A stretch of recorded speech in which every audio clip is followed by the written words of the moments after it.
আবিরের অচল চাহনি ছোট্ট মেঘের বুকের ভেতর আবদ্ধ হৃৎপিণ্ডটাকে ক্ষতবিক্ষত করে দিচ্ছে।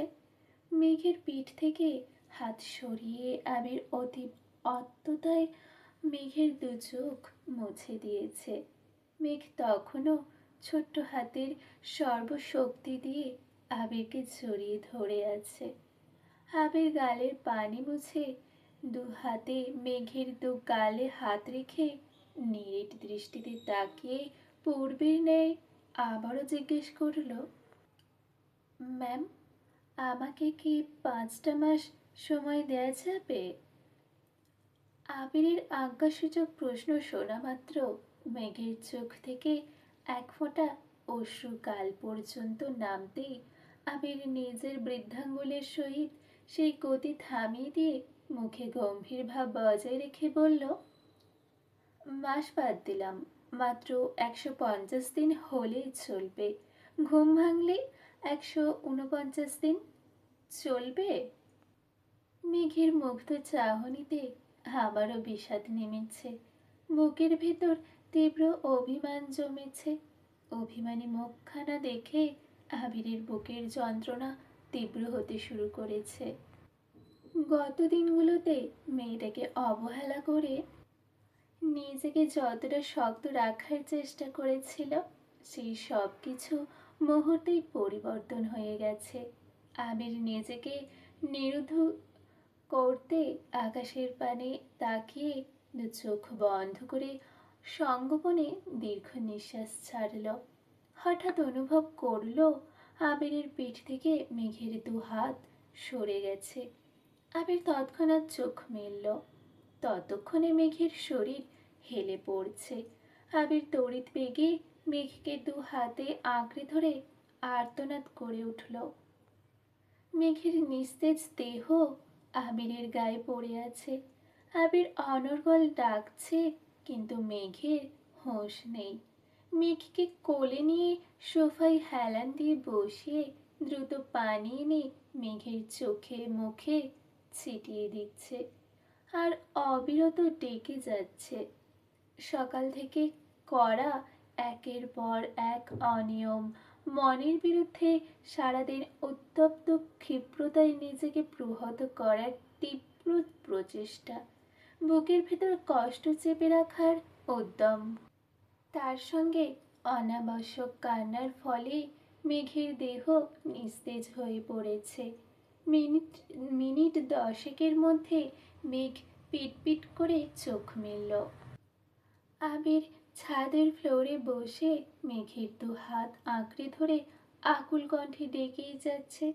আবিরের বিধ্বস্ত চেহারা দেখে মেঘের বুকের ভেতরটা মোচড় দিয়ে উঠেছে। মনের অন্তরালে চলছে একের পর এক প্রশ্নের ছোটাছুটি, কিন্তু তার একটাও শ্বাসনালী পেরিয়ে মুখ পর্যন্ত আসতে পারছে না। আবির আকুল কণ্ঠে শুধালো, কি হয়েছে তোর? আবিরের প্রশ্নে মেঘের ধ্যান ভাঙে। চিবুক নামিয়ে আস্তে করে বলল, আমার মাথা কেমন করছে। আবির শ্বাস ছেড়ে নিজেকে ধাতস্থ করে উদ্বিগ্ন কণ্ঠে বলে উঠল, এত পাগলামি কেন করিস? তুই তো জানিস কাঁদলে তোর মাথা ব্যথা করে, শ্বাসকষ্ট হয়, তবে কেন করিস?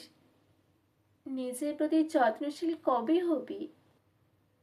আবিরের আদর মাখা একের পর এক প্রশ্ন শুনে মেঘের অভিমানী মনে রাশি রাশি অভিমান ভর করছে। মুখটা আগের থেকেও বেশি চুপসে গেছে। মেঘ আবিরের দিকে তাকিয়ে উদাস ভঙ্গিতে বলল, আমি পৃথিবীর শ্রেষ্ঠ অনুৎকণ্ঠিত হব, নিজেকে প্রতিহত করে নিজেই আশাহত হব। আবির মলিন হেসে বলল, আমাকে জ্বালাতে তোর খুব ভালো লাগে, তাই না? মেঘ না চাইতেও ক্ষীণ হাসল, তবে হাসিটা পূর্বের নেই প্রাণহীন। আবির ঠান্ডা কণ্ঠে হুমকি দিল, আমি যাওয়ার পর যদি কোনোভাবে শুনতে পাই যে তুই স্ব ইচ্ছায় নিজেকে নিজে আহত করেছিস, তাহলে এই আবিরকে আর পাবি না। চুপচাপ রুমে যা। মেঘ নিরাশ হয়ে বলল, আমি রুমে যাব না। আবির ফ্লোর থেকে উঠে ট্রাউজারের ধুলো ঝেড়ে ব্যস্ত ভঙ্গিতে জিজ্ঞেস করল, রুম পর্যন্ত দিয়ে আসতে হবে? মেঘ আকাশের পানি তাকিয়ে উষ্ণ স্বরে বলল, চাঁদটা খুব সুন্দর, তাই না? আবির আর চোখে চাঁদের পানে তাকিয়ে মুখের গম্ভীর ভাব সরিয়ে মেকি স্বরে বলল, তোর থেকে বেশি না। মেঘ মলিন হেসে স্বাভাবিক কণ্ঠে বলল, যে অনলের উত্তাপে সদাই ঝলসে যাচ্ছি, সেই অনলে ঘি নাই বা ঢাললেন। আমি উন্মাদ হতে পারি, তবে বিবশ নয়। আবির মেঘের পাশে সোফায় বসে নিজের হাঁটুতে দু হাতের ভর ফেলে মাথা নিচু করে ফ্লোরের দিকে তাকিয়ে তপ্ত স্বরে বলে উঠল, এজন্যই আমি বাসায় কিছু বলতে চাইনি। ভেবেছিলাম ওইখানে পৌঁছে ফোন করে জানাবো, কিন্তু আব্বু জানিয়ে দিয়ে সব কিছু এলোমেলো করে দিয়েছে। মেঘ কপাল গুটিয়ে সূক্ষ্ম নেত্রে আবিরের দিকে তাকিয়ে আর্তনাদ করে উঠল, আপনি আমায় না জানিয়ে চলে যেতে পারতেন। হয়তো। মেঘ দুহাতে আবিরের বাহু শক্ত করে ধরে আবিরের শক্ত পোক্ত পায়ে চেপে মাথা এলিয়ে মিনমিন করে বলে, আপনি বড্ড নিষ্ঠুর। আবির আর চোখে চেয়ে বলল, তাহলে নিষ্ঠুর মানুষটার পাশে বসে আছিস কেন? রুমে চলে যা। মেঘ অনুষ্ণ কণ্ঠে জবাব দিল, নিষ্ঠুর মানবের নিষ্ঠুরতা আমায় বন্দি করে ফেলেছে। আমি এখন কি করব? আবির মোলায়েম কণ্ঠে বলল, নিষ্ঠুর মানবের জন্য প্রতীক্ষা করবি। শোন, আমি চাই না আমার অবর্তমানে তুই নিজের উন্মুক্ত মনটাকে বন্দি করে নিজেকে কষ্ট দিস। তোর জীবন যেভাবে চলছিল সেভাবেই চলবে। বন্ধু, আড্ডা, পড়াশোনা, তাছাড়া যা যা করতে ভালো লাগে সব করতে পারিস। যদি ঘুরতে ইচ্ছে করে তানভীরকে বলেই নিয়ে যাবে। মন খারাপ লাগলে ফুপির সাথে দেখা করে আসিস। সব থেকে বড় কথা, যদি কখনো আমার সাথে কথা বলতে ইচ্ছে করে তাহলে নির্দ্বিধায় কল দিস। হোক রাত 2টা কিংবা দুপুর 12টা, তোর যখন ইচ্ছে হবে তখনই কল দিবি। যা ইচ্ছে তাই বলতে পারবি। যদি মাঝরাতে টিকটিকি কিংবা ব্যাঙের স্বপ্নে ঘুম ভাঙে আর সেই স্বপ্নের কথা শেয়ার করতে ইচ্ছে করে, তবে সঙ্গে সঙ্গে আমায় কল দিবি। সবসময় মনে রাখবি, কোথাও কেউ একজন তোর চিন্তায় নিরন্তর মগ্ন আছে। মেঘ নিশ্চুপ বসে আছে। আবির গলা খাকারি দিয়ে আস্তে করে বলল, সেই সাথে লাস্ট ওয়ার্নিং দিচ্ছি, আমি চলে যাওয়ার পর আমার নিষেধাজ্ঞা অমান্য করে যদি নিজেকে কষ্ট দিস, তবে আমি আবির তোকে চিনি না। Mind it. মেঘ আবিরের হাত ছেড়ে সোজা হয়ে বসে আছে। প্রিয় মানুষের সঙ্গ পেতে মনে সায় দিলেও আজ শরীরটা সায় দিচ্ছে না। সারাদিনের উন্মাদনা মেঘের চোখে মুখে ফুটে উঠেছে। মাথা অনবরত ঘুরছে, চোখে ঝাপসা দেখছে। নিজের সাথে নিজে বিগ্রহ করেও ঠিক থাকতে পারছে না। একবার মাথা চেপে ধরছে, একবার আকাশের পানে তাকাচ্ছে, আবার আবিরকে দেখছে। মেঘের অস্থিরতা বুঝতে পেরে আবির শান্ত স্বরে শুধালো, শরীর কি বেশি খারাপ লাগছে? মেঘ উপর নিচ মাথা নেড়ে বলল, হ্যাঁ। ঘুমালে হয়তো ঠিক হয়ে যাবে। চল, তোকে রুমে দিয়ে আসি। মেঘ শক্ত কণ্ঠে বলে উঠল, আমি রুমে যাব না, এখানেই থাকবো। আবির নড়ে চড়ে পায়ের উপর পা তুলে বসে মেঘকে কাছে টেনে আবিরের উরুতে শুইয়ে দিয়েছে। আকস্মিক ঘটনায় মেঘের সর্বাঙ্গ শিহরিত হচ্ছে। বুকের ভেতরের টালমাটাল অবস্থা সামলাতে বারংবার ব্যর্থ হয়ে যাচ্ছে। আচমকা আবিরের সংস্পর্শ মেঘকে নাজেহাল করে তুলছে। তবে আবিরের সেদিকে বিশেষ মনোযোগ নেই। আবির ব্যস্ত মেঘের লম্বা চুল সামলাতে। মেঘের বুকের বাঁ পাশের হৃৎপিণ্ডের কম্পন বাহির থেকে শোনা যাচ্ছে। লজ্জায় আড়ষ্ট হয়ে চোখই খুলতে পারছে না। সেই সঙ্গে শরীরের দুর্বলতার জন্য ওঠার চেষ্টাও করতে পারছে না। আবিরের এক হাত মেঘের চুলে, খুব যত্ন সহকারে মেঘের মাথায় হাত বুলিয়ে দিচ্ছে। মেঘ ভেতরে ভেতরে আবিরের কোল থেকে ওঠার চেষ্টা করছে। আস্তে আস্তে সাইডে সরে যাচ্ছে।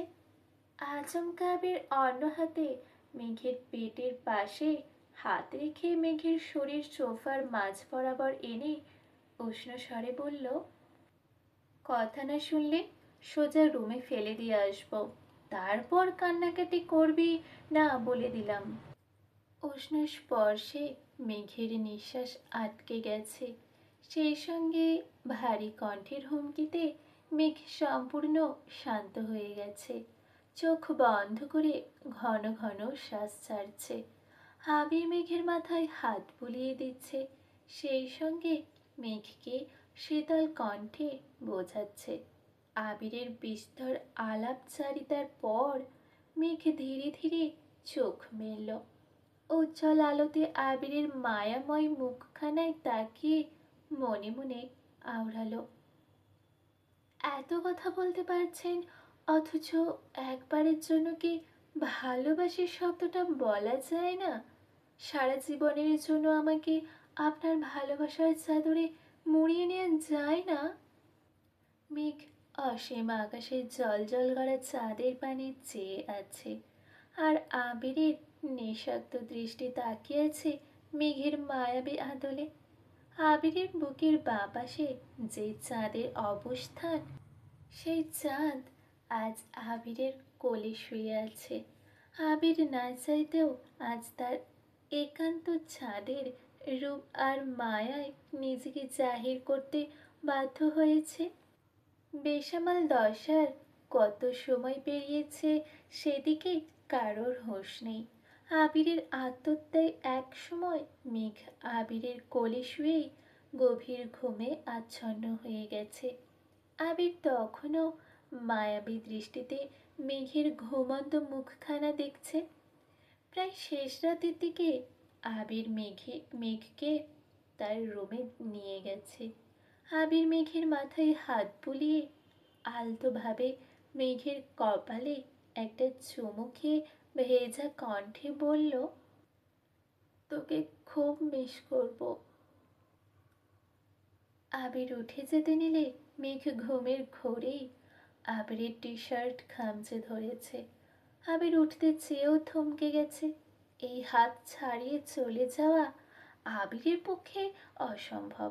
তাই চুপচাপ মেঘের পাশে বসে পড়েছে। সকাল হয়ে গেছে। মেঘ আধ ঘুমে থেকেই আশেপাশে তাকিয়ে নিজেকে রুমে আবিষ্কার করলো। তৎক্ষণাৎ ঘড়ির কাঁটা টিক টিক করে উঠল।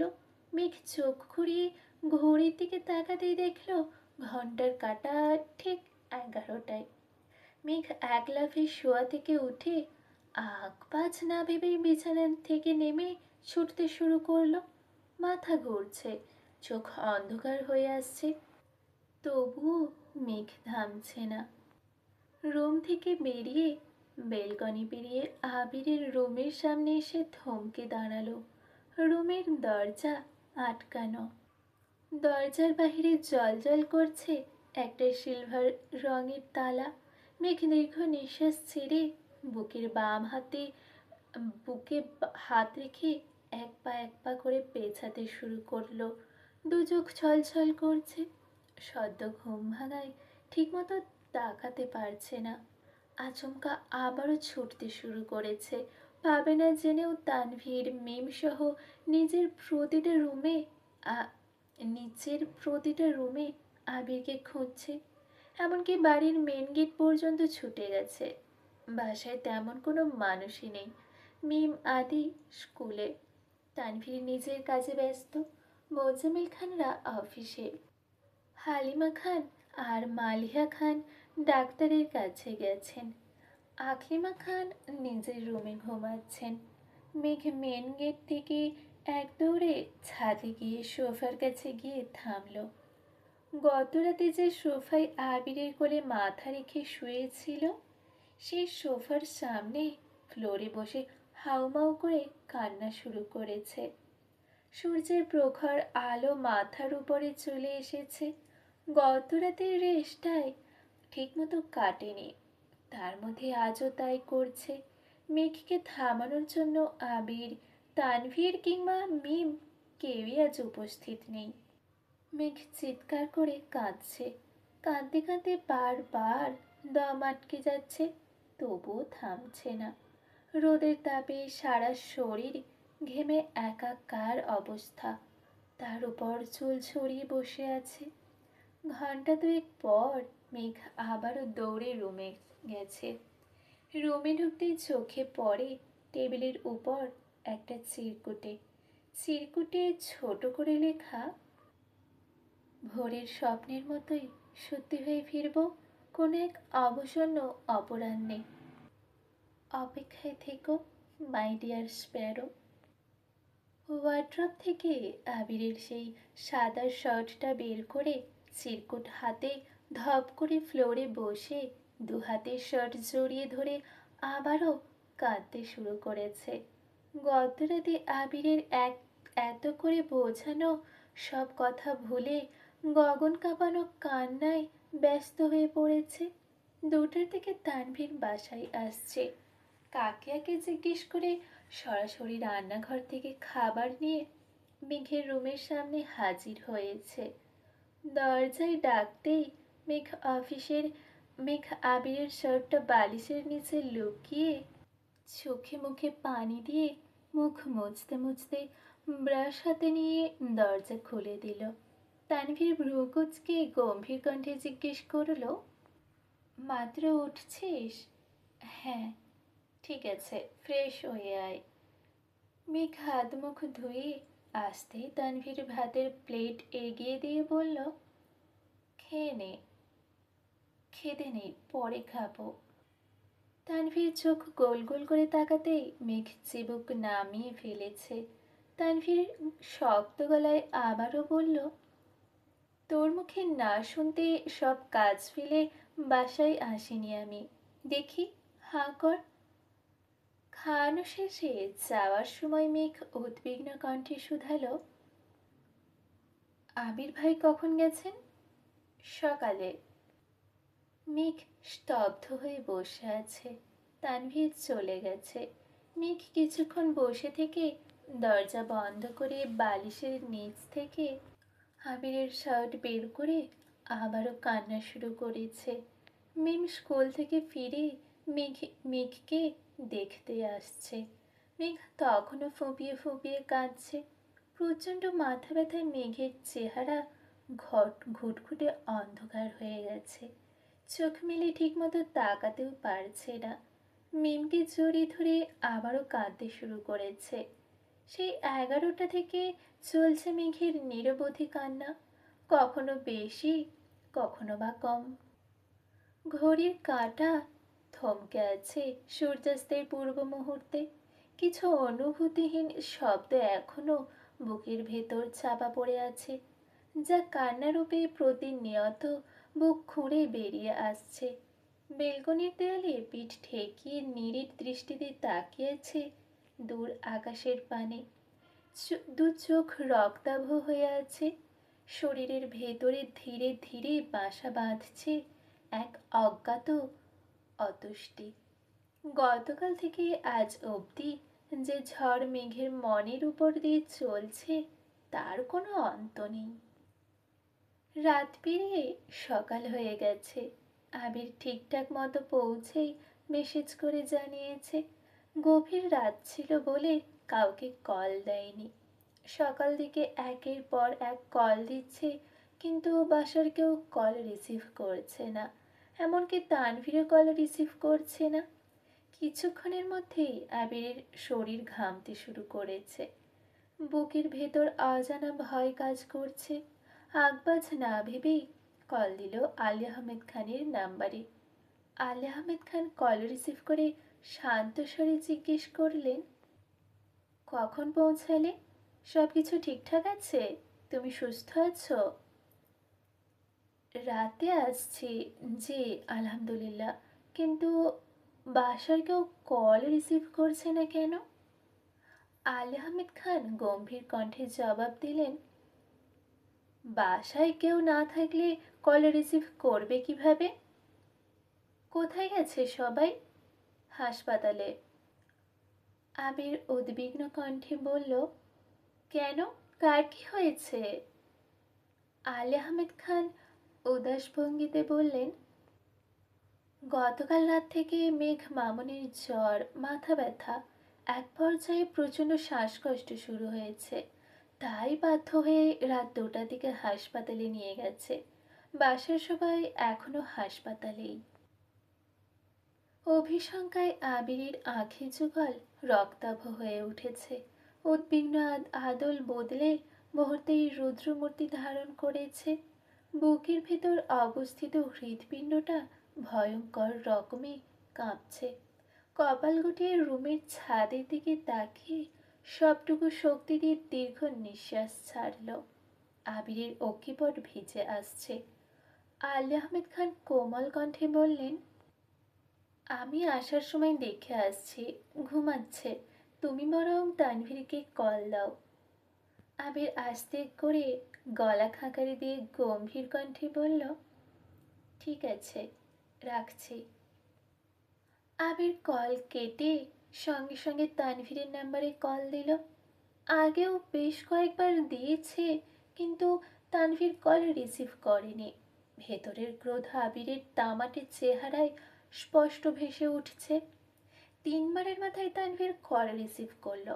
তানভীর কিছু বলার আগেই আবির রাগান্বিত কণ্ঠে চেঁচিয়ে উঠল, তোরা দুই ভাই বোন কি শুরু করছিস? আবিরের রাগান্বিত কণ্ঠ শুনেই তানভীরের অন্তরাত্মা শুকিয়ে যাচ্ছে। ঢোক গিলে ভীতু গলায় বলল, সরি ভাইয়া, একটু ব্যস্ত ছিলাম। আবির পূর্বে নেয় আবারও বলে উঠল, কিসের ব্যস্ততা দেখাচ্ছিস? তোর বোন হাসপাতালে ভর্তি, এটা আমাকে জানানোর মতো সময় তোর নেই? এত ব্যস্ততা তোর? তানভীর ব্যস্ত ভঙ্গিতে জানতে চাইল, তোমাকে কে বলছে? আবির ক্রোধে ফুঁসে উঠছে। বিরক্তি নিয়ে বলল, বাহ, তার মানে তুই আমাকে জানাতেই চাইছিলি না?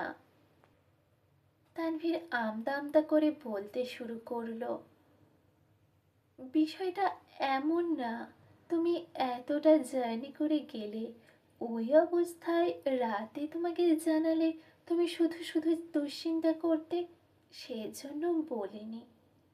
আবির গম্ভীর স্বরে বলল, ও আচ্ছা, তোর বোন অসুস্থ, এমনকি হাসপাতালে ভর্তি, এটা আমার জন্য খামোখা দুশ্চিন্তার বিষয়? খুব ভালো বলছিস। তানভীর খুব শান্ত গলায় বলল, ভাইয়া প্লিজ তুমি মাথাটা ঠান্ডা করো।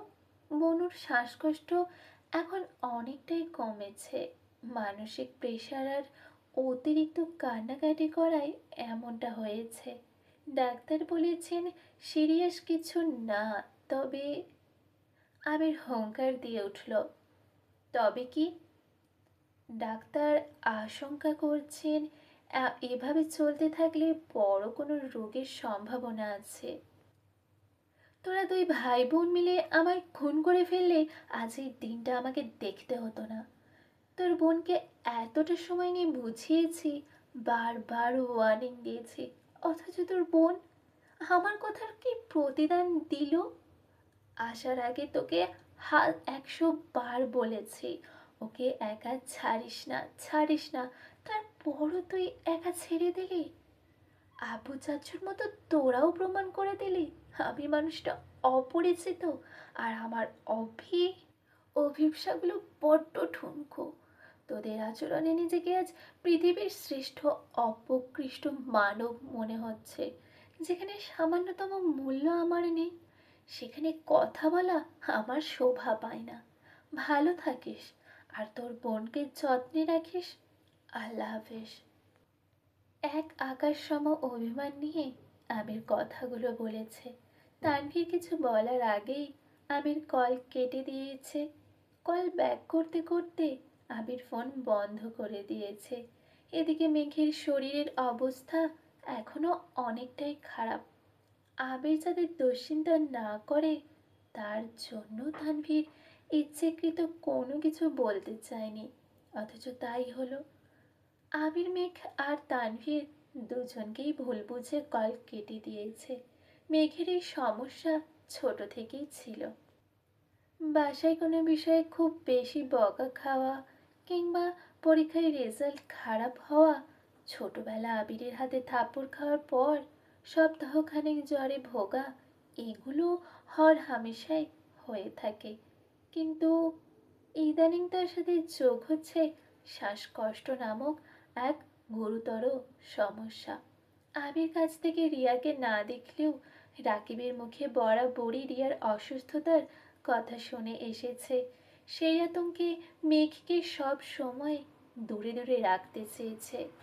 কিন্তু মেঘের অপরিমেয় আত্মতা আর অনুরাগে ধীরে ধীরে নিজেকে জাহির করতে বাধ্য হয়েছে, যার ফলশ্রুতিতে আজ এই দিনটার মুখোমুখি হতে হয়েছে।